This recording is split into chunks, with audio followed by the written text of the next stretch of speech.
उस दिन नीलिमा दर्शन के बाद लड्डू का प्रसाद बांट रही थी। लड्डू बांटते बांटते वह एक आदमी के पास आई। वह उसे लड्डू देने लगी तो उसने पूरा लेने से इनकार करते हुए अंश मात्र लेकर सिर पर छुआ लिया। मंदिर की सीढ़ी के पास खड़ा मैं यह दृश्य देख रहा था। कौतूहलवश मैंने उसे गौर से देखा तो देखता ही रह गया। मुझे ऐसा प्रतीत हुआ कि वह मेरा कोई पुराना परिचित है। मैं सोचने लगा।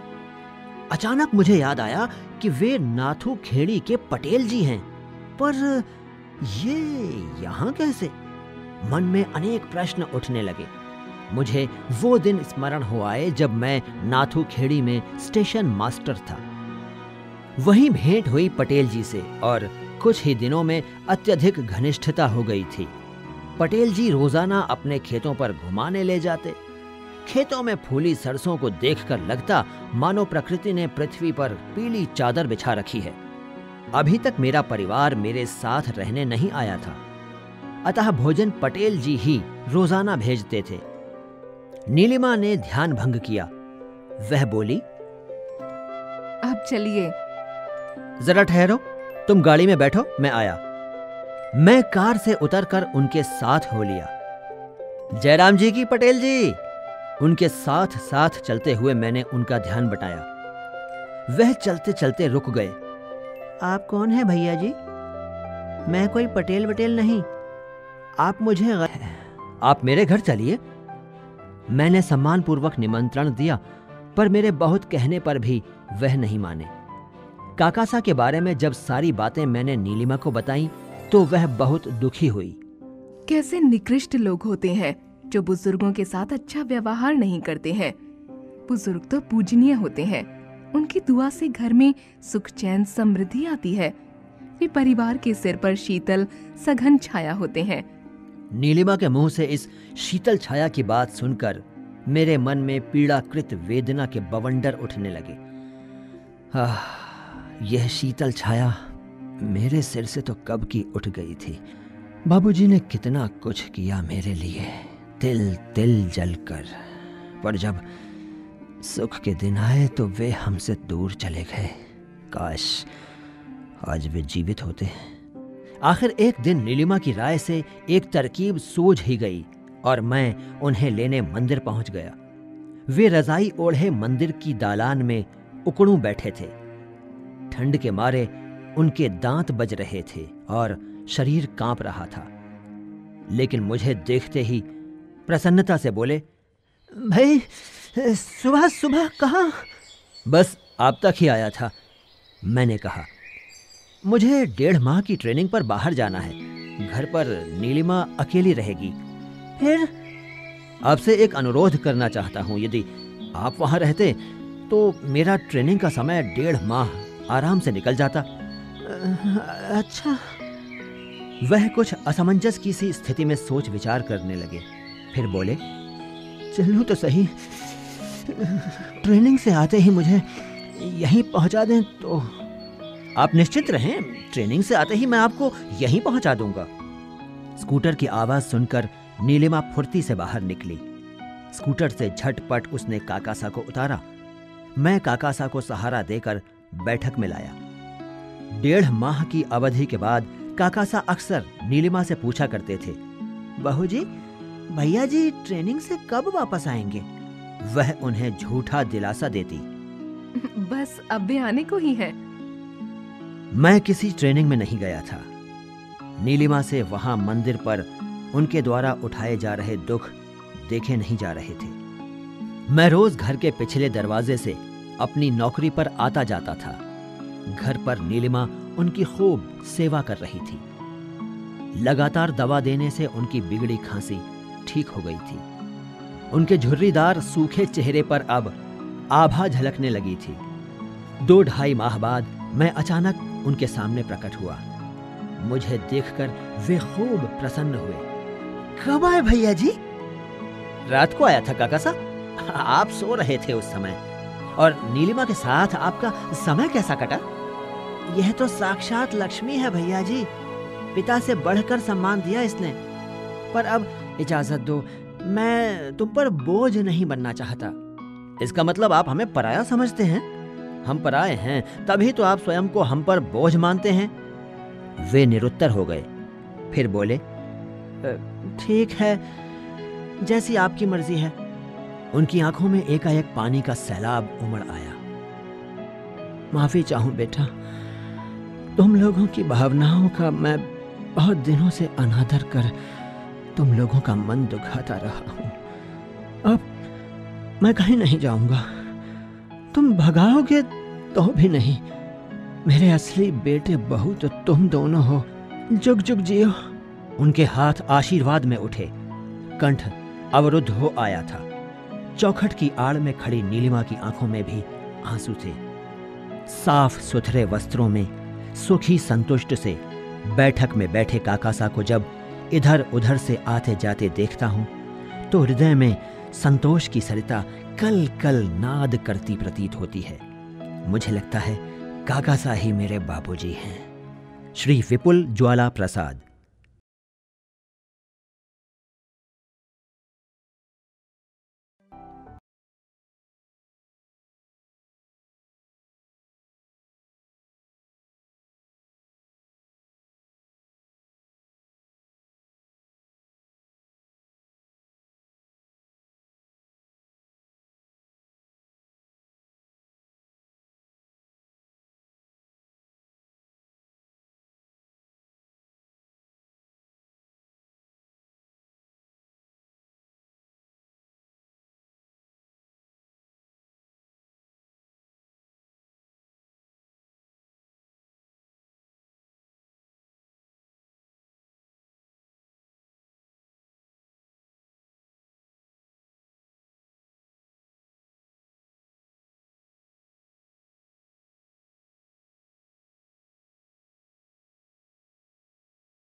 बैठे रहे। प्रसन्न हृदय